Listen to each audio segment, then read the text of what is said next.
You know what really makes us mad? Is wasting money on CDs with only one or two good songs. Yeah. Tell them about punk.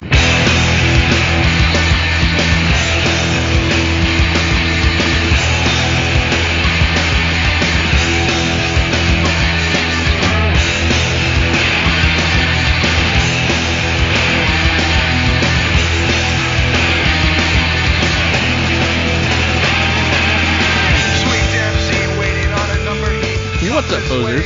Welcome to punklottopod. I'm your co-host, Justin Hensley. I am your other co-host, Dylan Hensley. And this is the show where we assign our guests a year and they choose one punk, hardcore, emo, or punk-adjacent album from that year for us to talk about. We are continuing our Patreon fun drive, as you called it. Pledge drive. Pledge drive. There we go. Where we had a couple episodes of Patreon-supported episodes kind of piling up on us, so we decided to knock them all out at once just to get them all done, thanks to some scheduling. Yeah, hopefully this is fun and you listeners get some ideas and want to sign up. They're available, $10. There's one slot a month. Mm-hmm. Actually, there's 2 slots a month. Oh, well. We might not get 2 in a month. Well, the reason why I do that is in case somebody held on to it 2 months in a row and somebody wanted it. That's why I did it that way. Yeah, today we are talking with Steve Long. He is my co-host on the Around the Ring podcast. He also hosts his own podcast called Rogue One Radio. He is in the band Get Fired. He's a singer in that band, as well as a writer on Substack, the Outer Limits. It's a funny name for a newsletter. I like it. What are we talking about today? We're talking about the year 1990 and the Smoking Popes' debut full-length Get Fired. So you can tell why we're talking about that record based on Steve's band. Yeah, absolutely. Yep, Steve picked this record out for us to talk about. So this is a really fun conversation about a band that we didn't know a ton about or really listened too much. So yeah. And if you're not interested in purchasing a whole episode for us to talk about, if you want to go over to the Patreon and give us $1, you get access to all of our bonus audio, which that includes this week. We are doing a challengeography where we try to get as far as we can into Hot Water Music's discography before the deadline. We got a little bit in there. I think we're going to need at least 3 episodes to talk about them. Yeah, this one's pretty substantial. Mm-hmm. But we hit a couple of the big records, like the big early records, right off the bat with this episode. And if you go over to patreon.com/punklottopod, that's how you get a hold of that. You also get access to the weekly new release Fridays that I do every week, where I talk about usually 5 records that came out that week, just a little 5 to 10 minute audio. And I just filmed one right before we recorded. We're going to do I'm doing a Moon Pies for Misfits. Which is something that Dylan, you came up with and we attempted to make once. Basically, yeah. It's one of those try a snack videos or drink videos. What are those called? I don't know if they have a name. It's a whole thing. That's a whole genre of YouTube videos. Just people trying different junk foods. I guess it's kind of a react video. That's kind of the broad category, but there's a whole subgenre that is specifically trying different foods and drinks. Yeah, the first one I did is a Pepsi Nitro Draft, the new Nitro Pepsis. I tried one of them, and there's another flavor I have in my refrigerator, so I'll probably try that later this week and post that one too, but it's a little video series, so I'll post it up on the Patreon and let everybody look at it, and if you're interested. If not, don't watch it. What do I care? Okay, and then let's get the other stuff out of the way.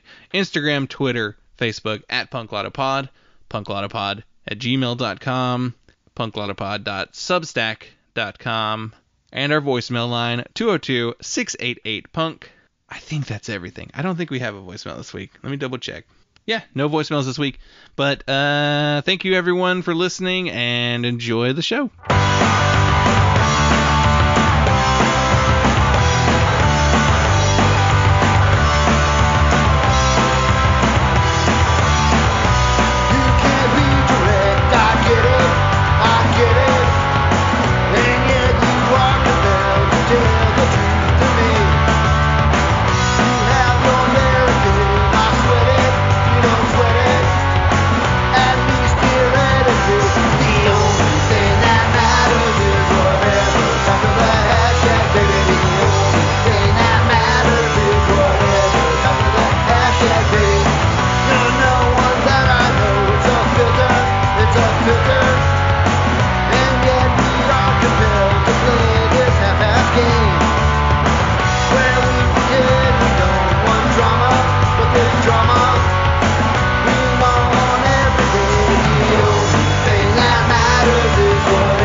are here with Steve Long, my co-host on the Around the Ring podcast, as well as the lead singer of the band Get Fired, the host of the podcast Rogue One Radio, the writer of Substack, The Outer Limits, all sorts of really fun stuff. Steve, welcome to the show.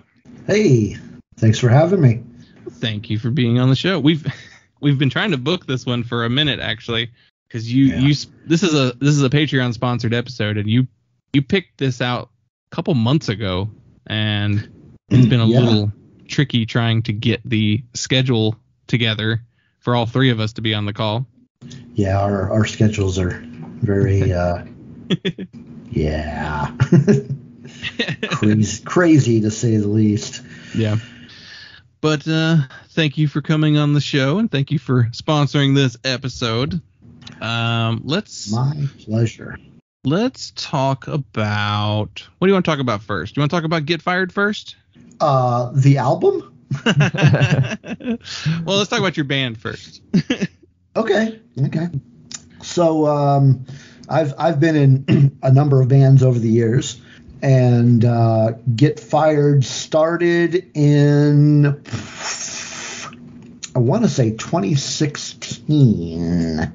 And as far as like coming up with the name, it was actually meant to be a joke. And we're trying to come up with a name, and I mentioned to Get Fired, and everybody really liked it. And I was like, well, I was just kidding. That's actually the name of a Smoking Popes album. And they're like, so what? We still like it.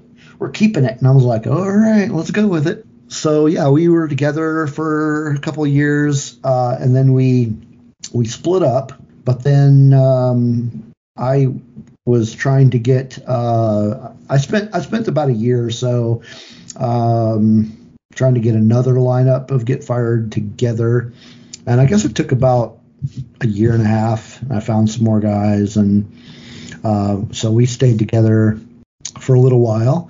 And then, so I'm actually about to move from the Oklahoma City area to Michigan. So the band is more or less split up again, sort of. I actually, about 3 weeks ago-ish, I was talking to the original members, not minus the bass player, just kind of chatting with them, and we had started talking about writing new music. So we actually wrote some new music together, and we will be recording said music before I leave for Michigan. Hopefully there will be one final Get Fired release before I leave for Michigan. Interestingly enough, that second lineup of Get Fired, we never actually recorded anything. Let me back up. We recorded like rehearsals, but never went into the studio and recorded anything. So there's not like any, other than some videos that are out there, there's not really any document of that band. Some concert videos, and I think our YouTube has some rehearsal videos on it as well. I've seen a few of those on the YouTube channel. Okay, I can't remember if I put those on there or not, but me and the so 3/4 of the original lineup will be recording some new stuff and getting that released hopefully before I leave for Michigan. That's where Get Fired is, and I probably will not continue it up in Michigan. I'll probably just try to start something completely different. It makes sense, Start fresh. Yeah, but you can find start fresh. But you can find everything that we have recorded so far and released at getfired405.bandcamp.com. I'll make sure to include that in the show notes. You're also the host of many podcasts. Let's see. Well, right now I'm only doing 2. Well, I guess 2's a lot. 2 is a lot. It really is. Yeah. But outside of that, my writing, I write for a lot. I do my Outer Limits Substack newsletter. I do that every week.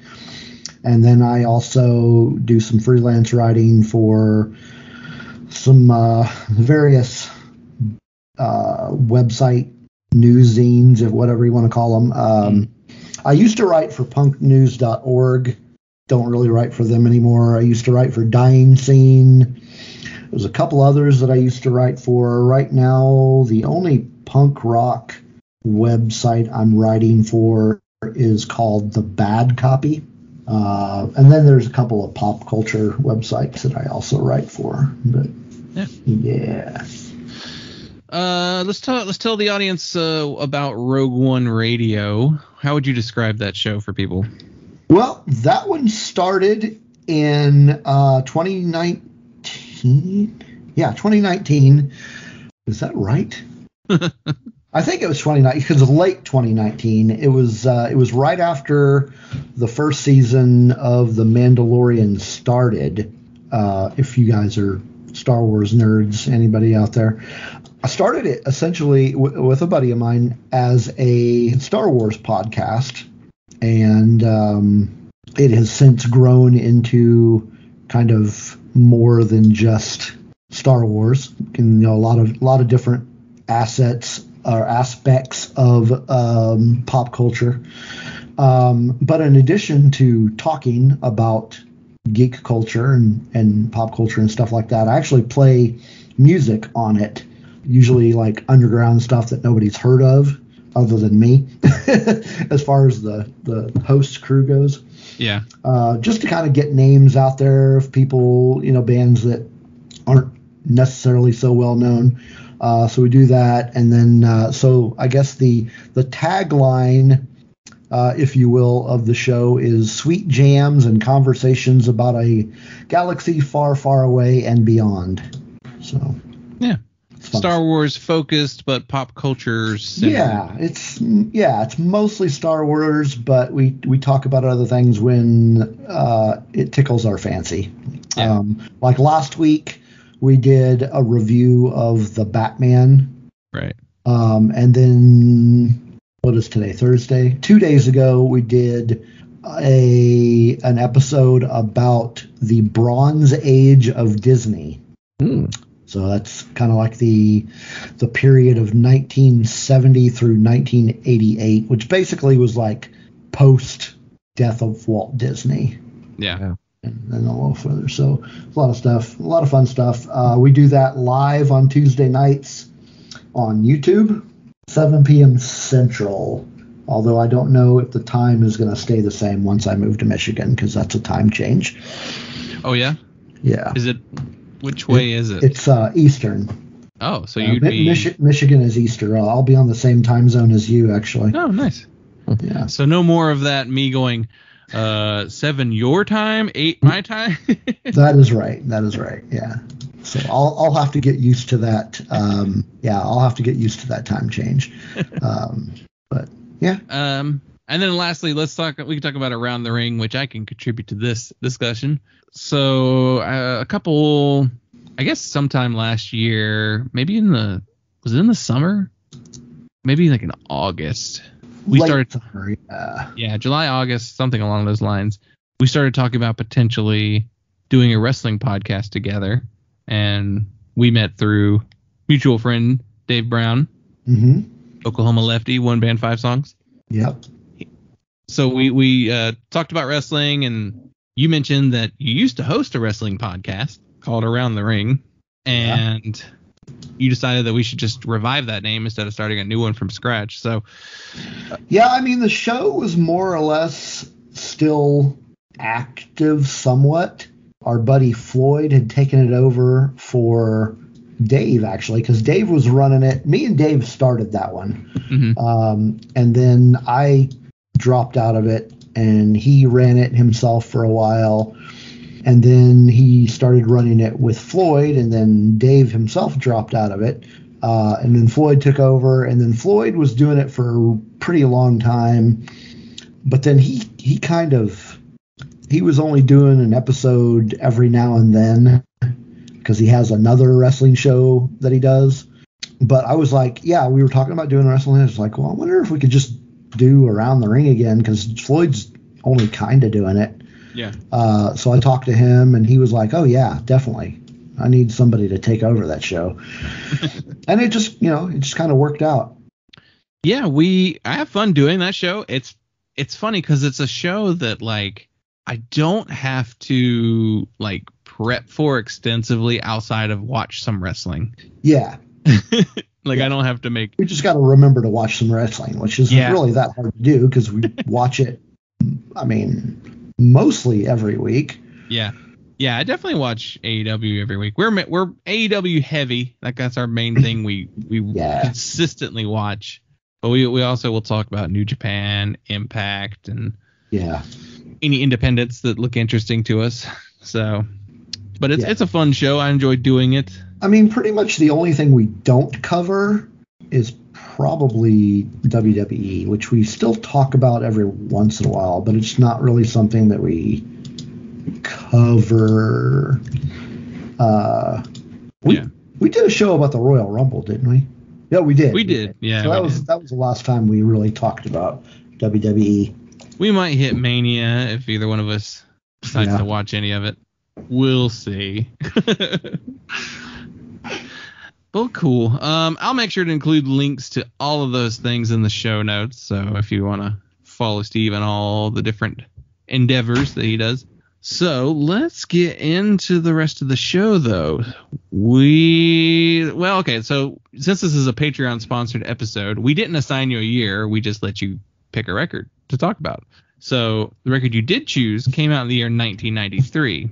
Okay. So before we get to our Smoking Popes, what are some other albums that came out that year that are important or interesting or something that you also liked? I see you sent a couple things in our chat here. Yeah, a couple of ones that were, if you want to say, some of my favorites. Bad Religion's Recipe for Hate came out that year. All's Breaking Things. Mm-hmm. Which we did. We did that record with Dave. Yeah, we did.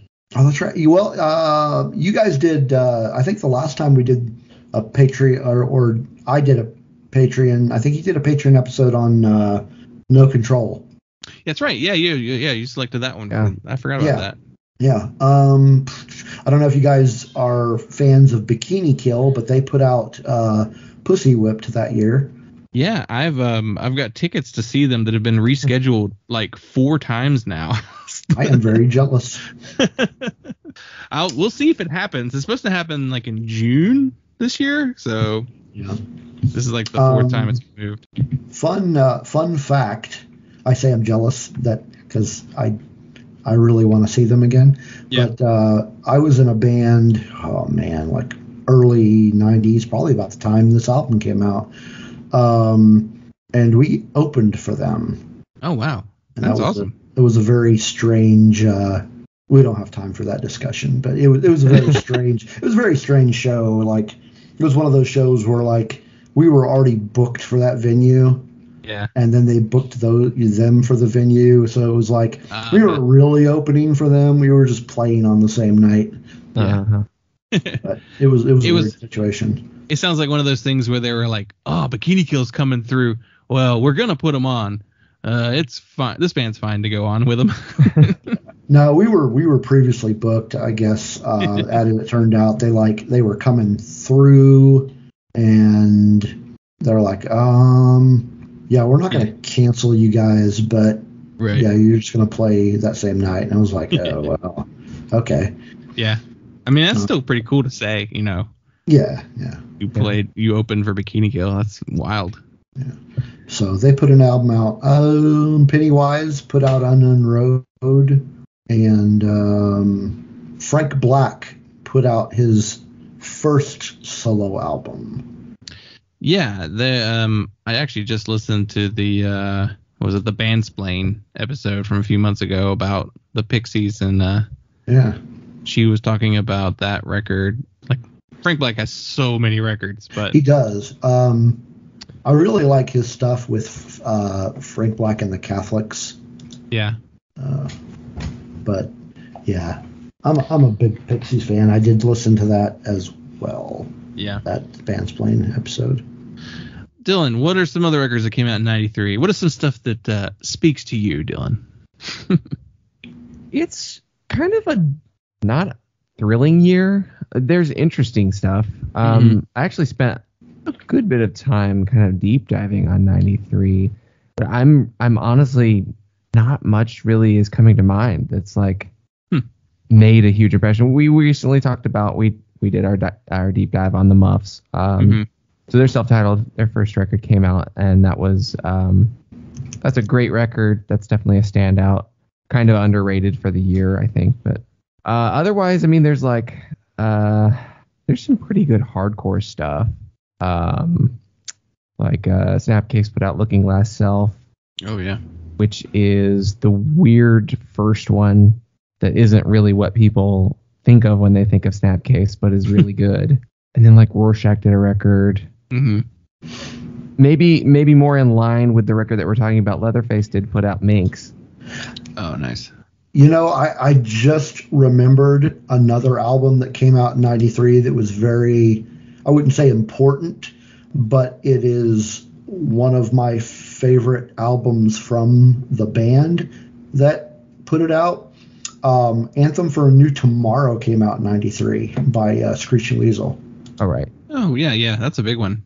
Yeah, that's that was probably, that might have been the first full-length album that I heard from them. Yeah, there's a little bit of a Screeching Weasel connection on the record we're talking about today. Yeah, a little bit. 93 is an interesting year.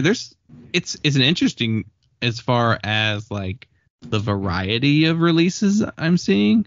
Yeah. Like there's just some interesting records that are showing up here. Like that Navio Forged record, I absolutely love. Yeah, there's a Seaweeds 4, which I believe we did an episode on 4, didn't we, Dylan? Is that the one we did? Yeah, I think that's the Seaweed record we did. So we really have, I feel like we have actually been on 93 more often than. Yeah. It was really a big year for music. I mean, there was a lot of good stuff. Yeah, it's a year for like bands that are about to get big too, I feel like. Yeah, there's some what was one? I just saw a really good one right here. Split Lip did For the Love of the Wounded. There's a That Dog record, which I'm finding I really like that band, That Dog. Yeah. It's, I don't know. I think going through 94 that we did last week, and going through 93, I think I see more in 93 that I'm really connecting with than I did on 94. Yeah. I mean, there's all-time favorites, kind of stuff like Icky Metal by Archers of Loaf. Yeah. On the Mouth by Superchunk. Those are definitely familiar names if you have heard our show. Yeah. Versus by Pearl Jam came out that year. What's on that one? That one has, it's actually one of my favorites of theirs. I forgot that came out in 93. That one has Go and Animal and Daughter, Rearview Mirror. Yeah. I never know what Pearl Jam records have which songs because they've always been a radio band to me. Yeah, like they were. I've never listened to any of their albums, and when I was younger, I really didn't like them. But lately, anytime I hear one, I go, "Hell yeah, that's a good song, man." Big Mudhoney album came out that year too. Yeah. Oh yeah. $5 Bob. Of course, the monster record of the year is In Utero by Nirvana. Did you say you saw them once? Yeah, I saw them a few months before the untimely demise. Oh yeah. I think he passed in April. Yeah. And I saw them in December. Oh wow. Because I saw you commented on a post the other day and like mentioned when you saw Nirvana. I was like, wait, what? He saw Nirvana? They played. The opening bands were. I think I remember that discussion because the opening band was Shonen Knife because that's who I think we were talking about. Yeah. Opening band was Shonen Knife and the Breeders. Wow. That is such a cool lineup. It was. That was an amazing show. That's cool that even he was on Shonen Knife. Shonen Knife was on his radar back then. That makes sense. Yeah, I mean, he likes different stuff. Liked, past tense. But yeah, Let's Knife was a big record too. So that was the big one. Yeah. Speaking of the Breeders, their last Flash album came out that year. Yeah, 93. That's a big one. It's probably my favorite Breeders record. Yeah, mine too. The other stuff's good, but that one really hits it for me. But yeah, 93 is actually a pretty cool year. Yeah, there really is a lot of good stuff that came out in 93. So let's get into the record you actually chose for us to talk about, though. So, I didn't give you 93, but from 1993, you selected Smoking Pope's "Get Fired." Too big or way too small, I say, let 'em die. They don't seem to care at all, I say, let 'em die. Let 'em die. Let 'em die. Let 'em die. Let 'em die.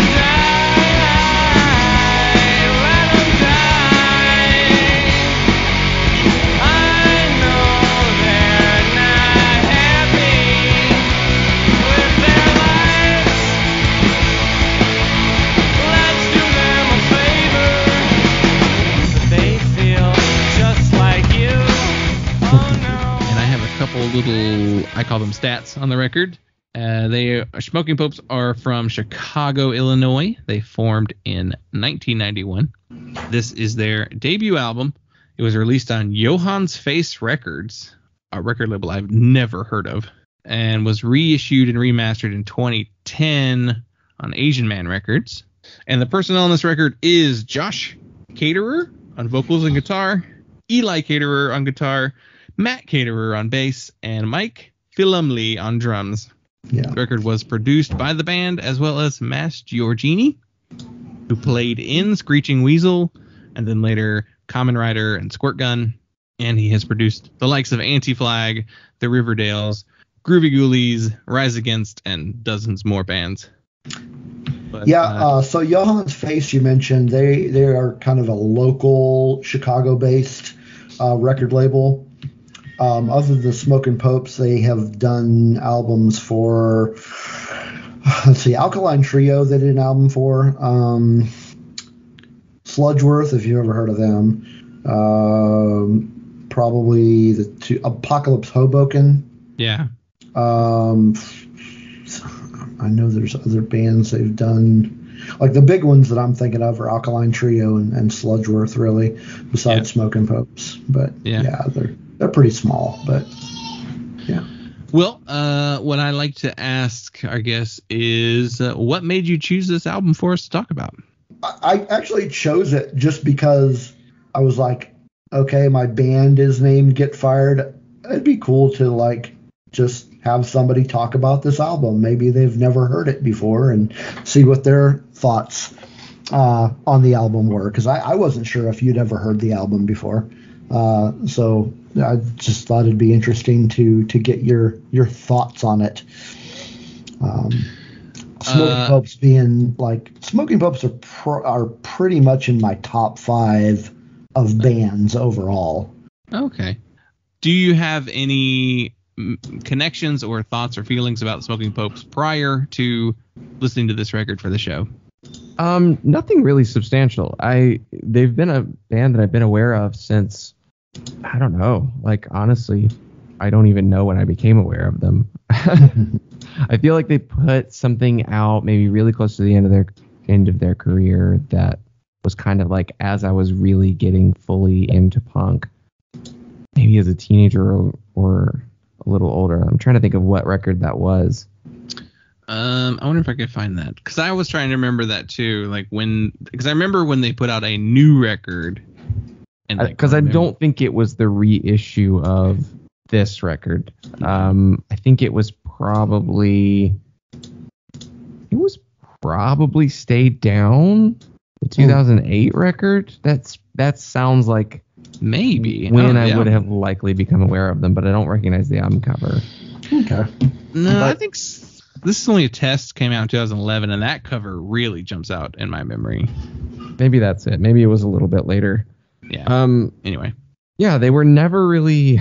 I knew that they were an older band. I knew that they were a band that had started in the 90s. Like, I was kind of aware of those things when they put that record out. But, like, I never really listened. Like, I maybe listened to, like, one or two tracks when that record came out, and it just... whatever... It didn't hook me, or it wasn't what I was looking for at that moment, or whatever it might have been. So I never really...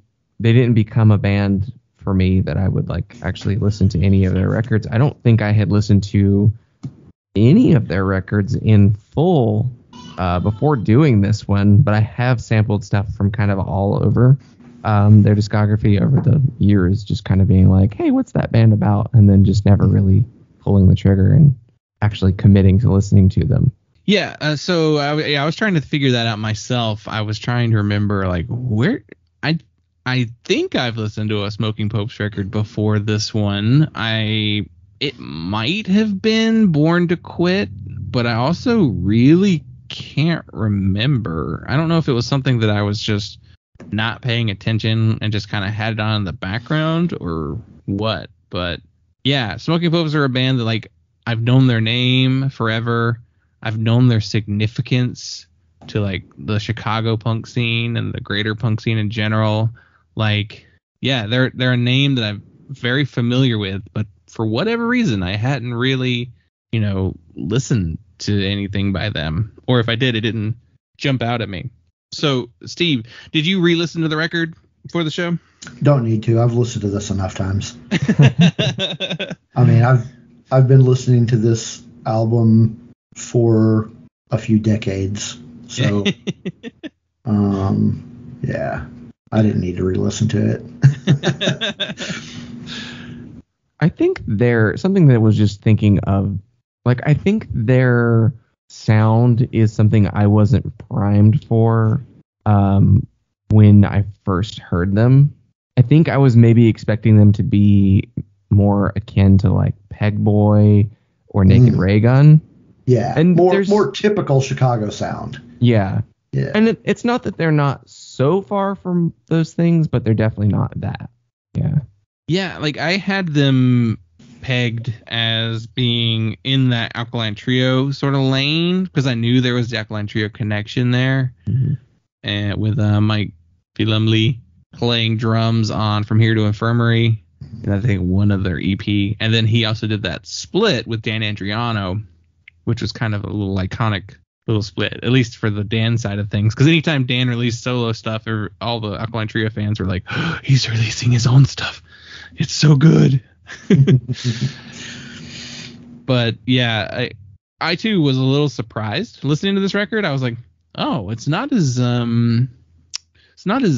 crunchy as I expected, as more like most of the other Chicago punk bands are. It's a little bit more laid back, a little bit more, I guess you could call it has a little bit of that slacker rock vibe to it. Yeah, I would almost compare it to like what the Lemonheads were doing. Yeah. Like a little punkier version of what the Lemonheads were doing. Yeah, I could see that. Because I was trying to like figure out, I was like, what would you call this particular style of music?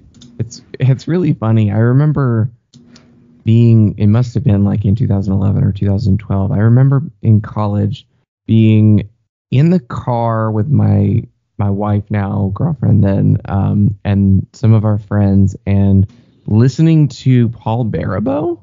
Mm-hmm. And someone in the car saying, this kind of reminds me of Smoking Popes. And it was not someone that I knew of as being into punk music, and I don't think that she was. And it was like, that struck me then as being like, that's a very obscure reference for this person to make. Also, in comparison to Paul Barabeau, which then I didn't get, which I get more now. It's definitely in his voice where there's maybe some similarity, but yeah, it is an interesting connection to make. Though I did realize later, so there is a little bit of a connection maybe to that individual you were talking about. because at one point, I believe it was Josh, the lead singer, converted to Christianity in the late 90s, and the Smoking Popes became one of those Christians in a band bands. Yeah. Well, yeah, I mean, the band more or less split up after that. Yeah. Among other reasons. I mean, there was a wider issue at hand, and it could just be coincidence that it happened after he converted. But yeah, he started a more Christian-based band, which basically still sounded a lot like Smoking Popes. That was called Duval. Yeah. I was looking up bands that they were in, and I saw that Duval. I was like, oh, I didn't know that name. And I listened to a little bit of it. I was like, yeah, it sounds like him. It sounds like Smoking Popes. Mike played drums in it as well. Yeah, and so did Eli. Yeah. So it's basically what's the Smoking Popes. Yeah, it's pretty much yeah.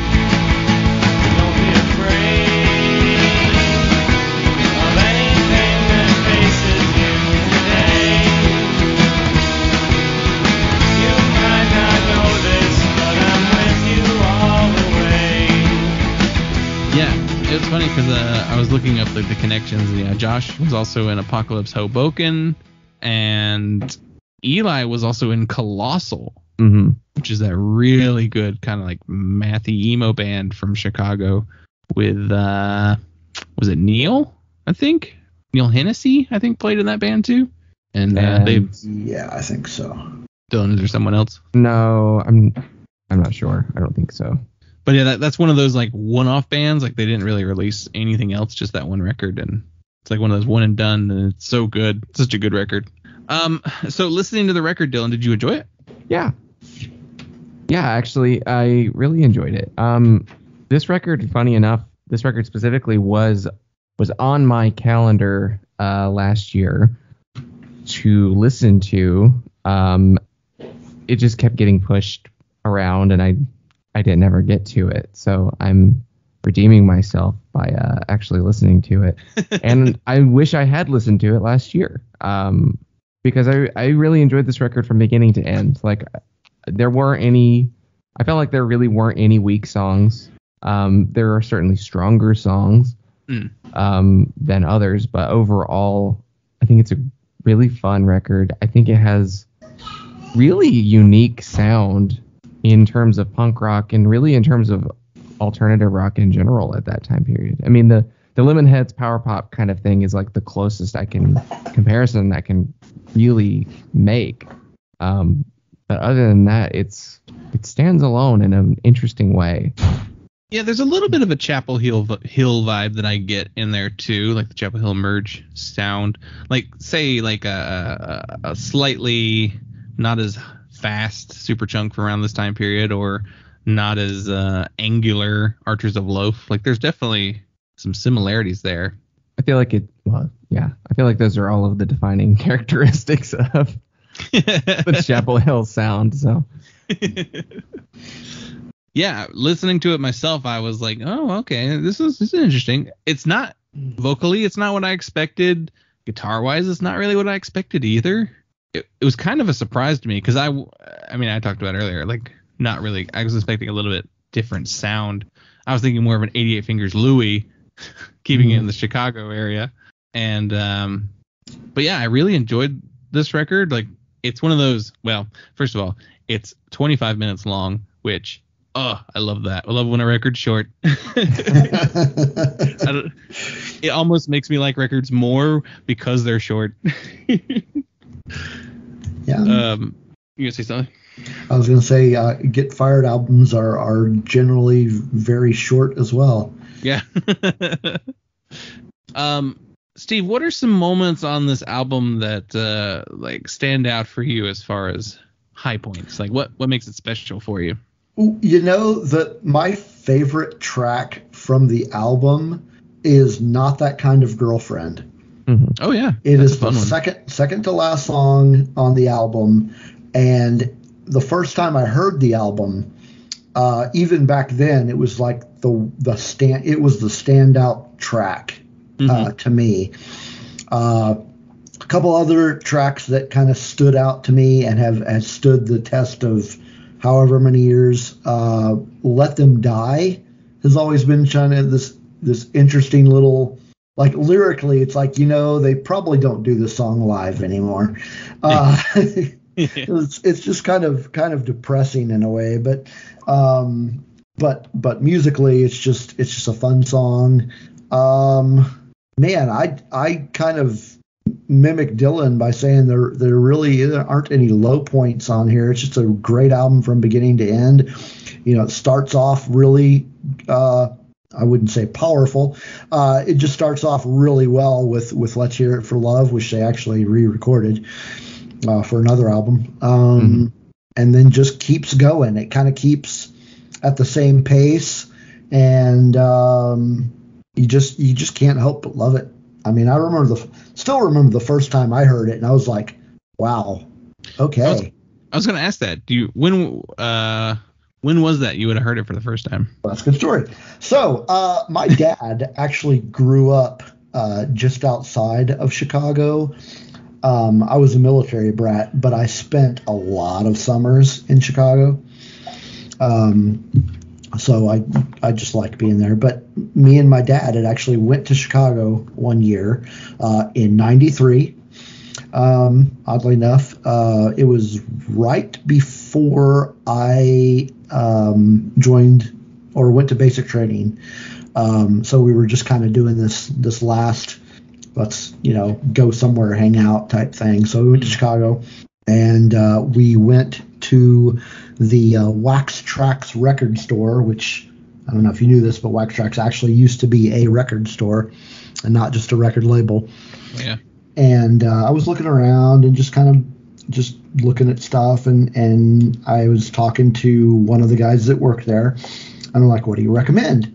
And the two things that he recommended to me, or two bands that he recommended to me, were Screeching Weasel and Smoking Popes. See, like this Smoking Popes, this is just this new record that like just came out.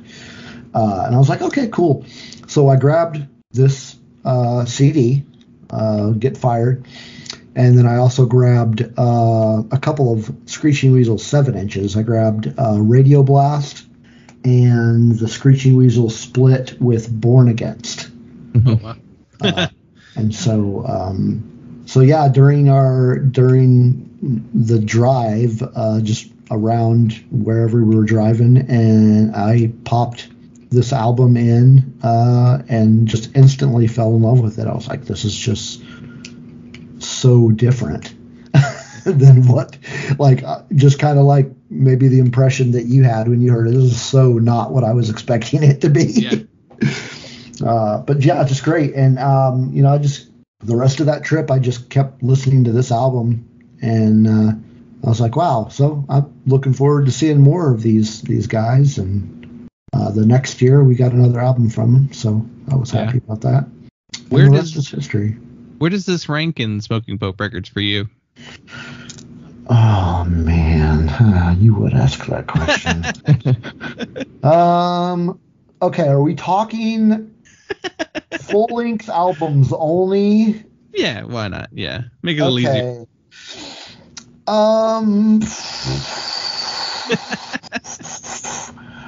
I'm gonna say 2. Okay. Oh, okay, yeah.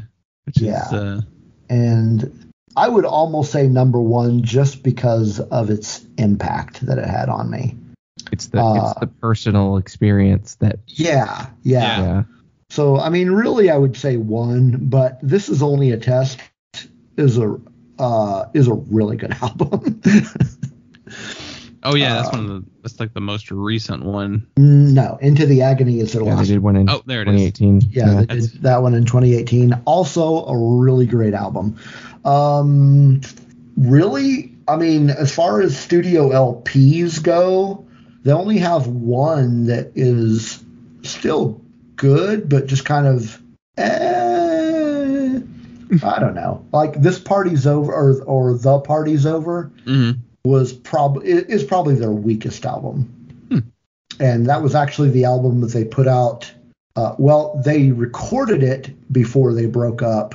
But I'm pretty sure that it wasn't released until I'm almost certain that it wasn't released until after they broke up. Oh yeah, it was recorded in '98 and then released in 2003.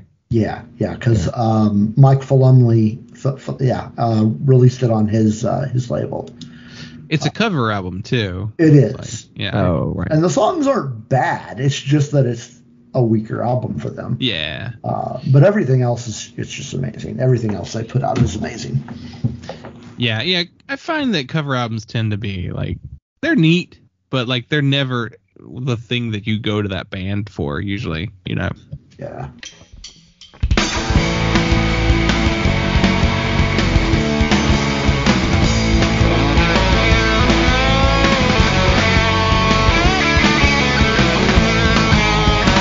Let's hear it for heartache. Let's hear it for pain. Let's hear it for poison tears that wash your dreams down the drain. Let's hear it for sleepless nights. Let's do it again. Let's hear it for love. Let's hear it for love. Let's hear it for love.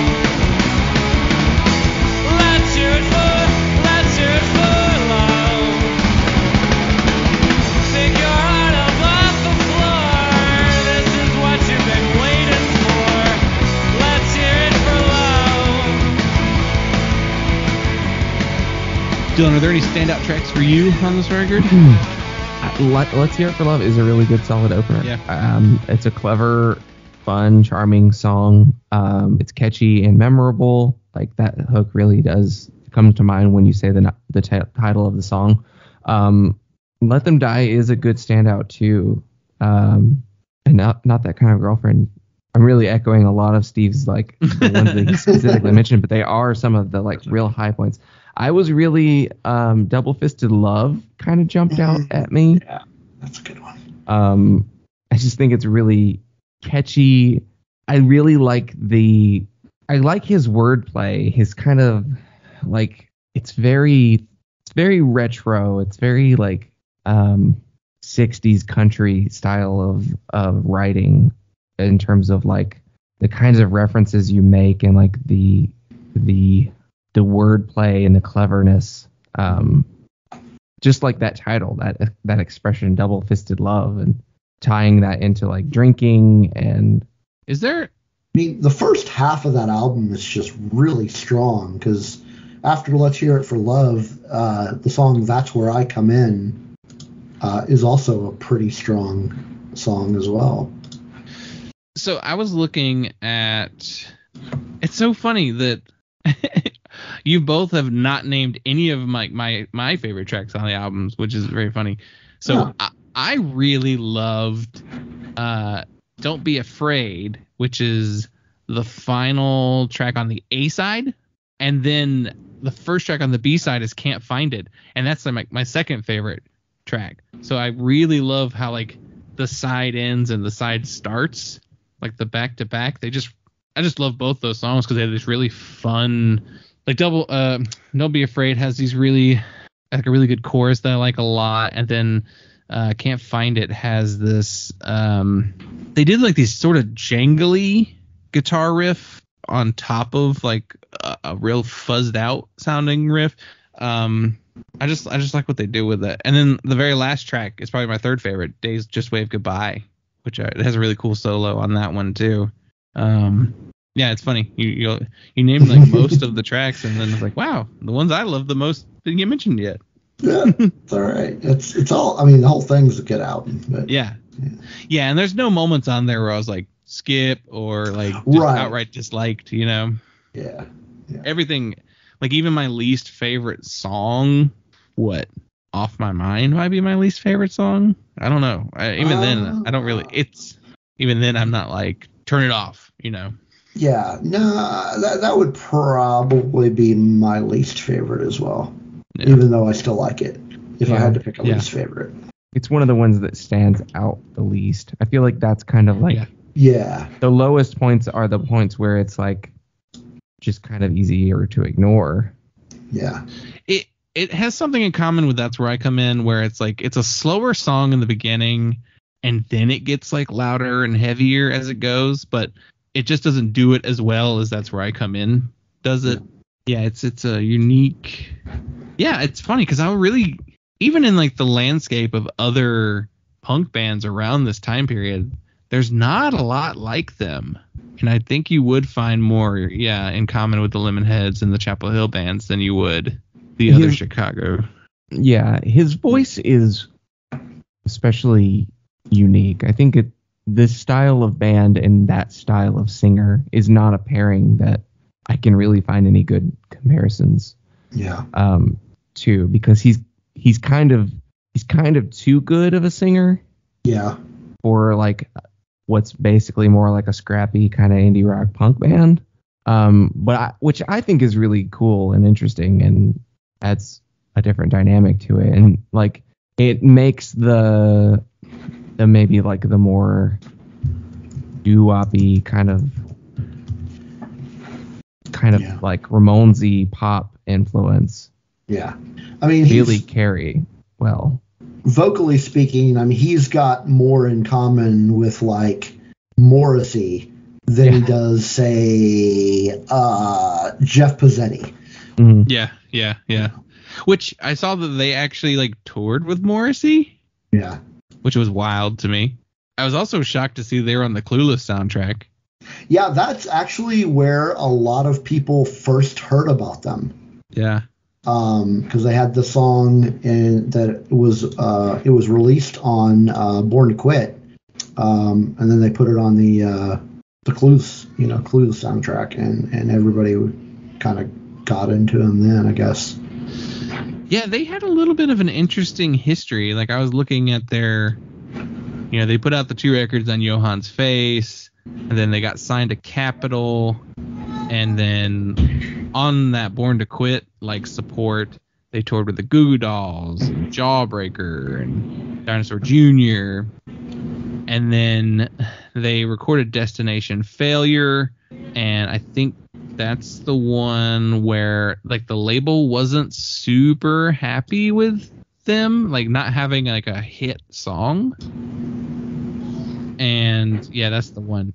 They brought in Jerry Finn to record with them, to produce the record with them, because they're like, well, he's had some success in the past for us, so let's get him in here and see if we can get a hit out of him. And then they didn't get the kind of hit that they wanted. Yeah. But it's like, what do you Which is expect? crazy because that album was stacked with great songs.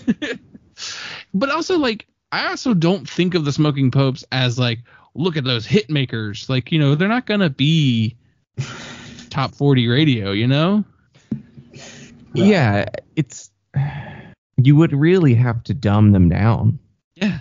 In a way that would make their songs really not charming, and because they're kind of just a little bit too clever. Like I don't know.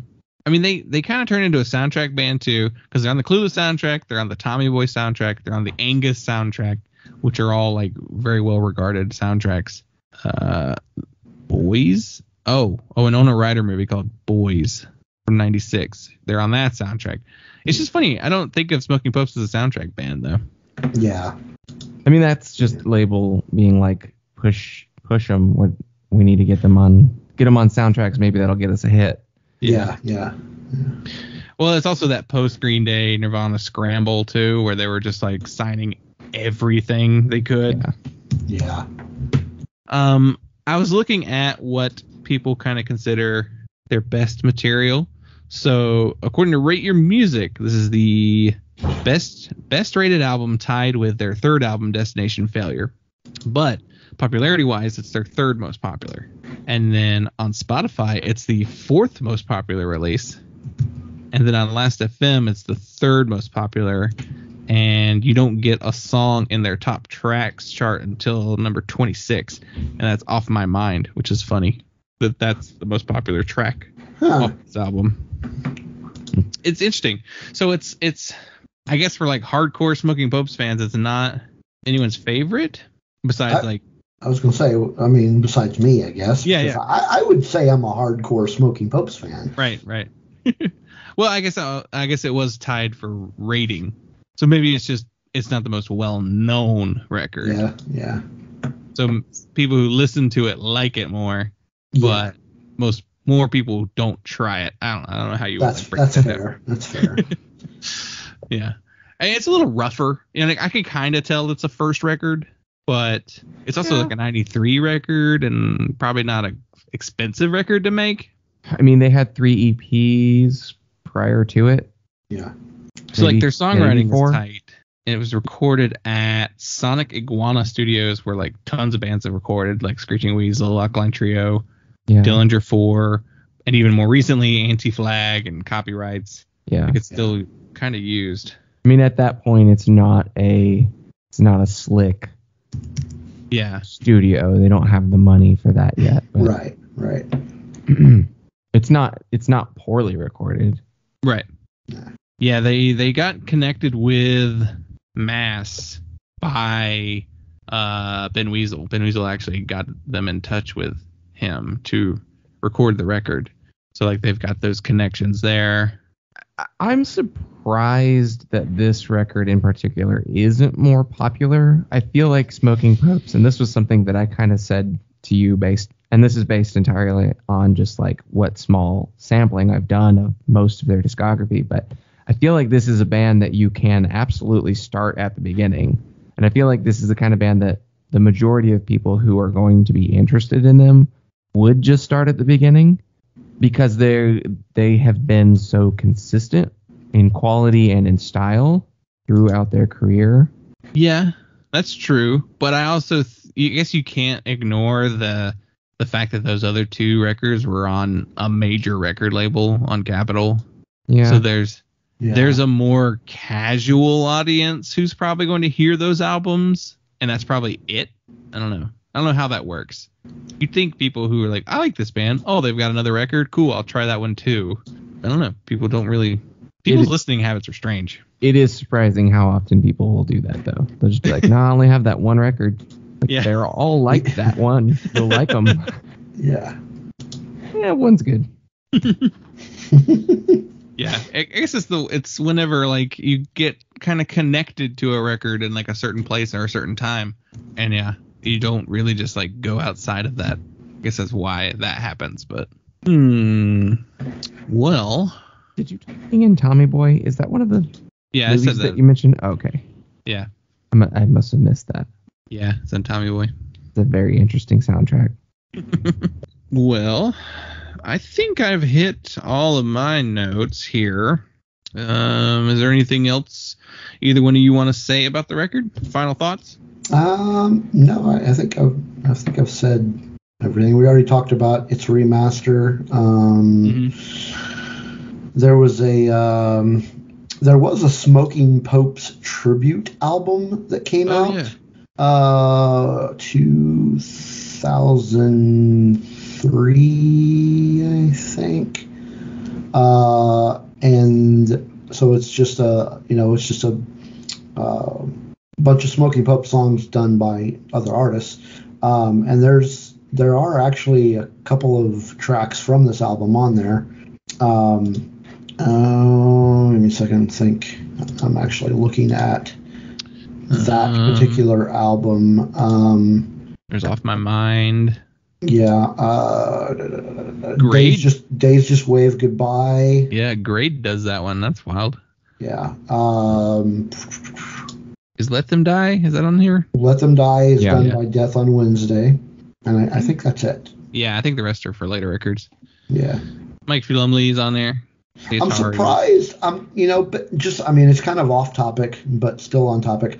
I'm surprised looking at this tribute album, they didn't do anything from any of their previous releases, because they put out 3 EPs and a split before this album was released. They put out the Inoculator EP, the Breakup EP, an EP just called 2, which seemed kind of odd that because it's not their second. And then they put out a split with Groovy Love Vibes. But yeah, I found it weird that, looking at that tribute album, they didn't do anything pre Get Fired. I'm reading a really weird critic review of this record from AllMusic.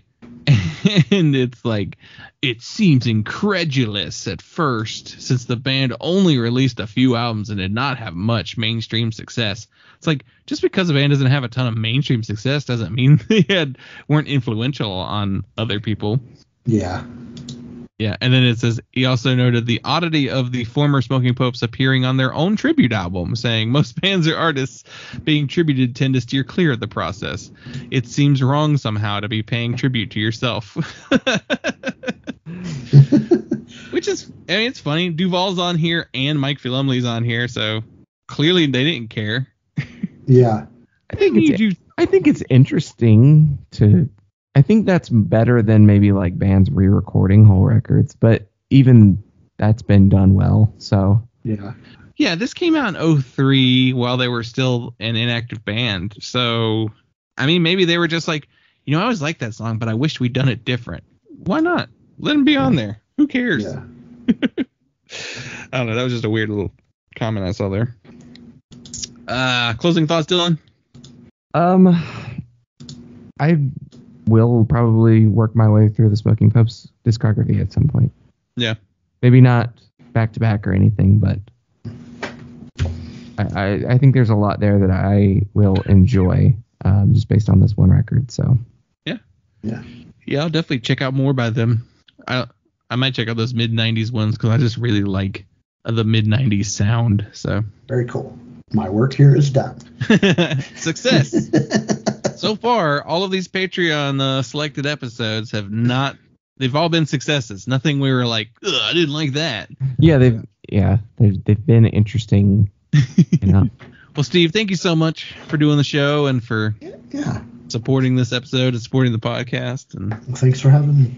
All the good stuff. Well, we all know where to find you online. I'll make sure to include all of that in the show notes as well. And I think that's all we need.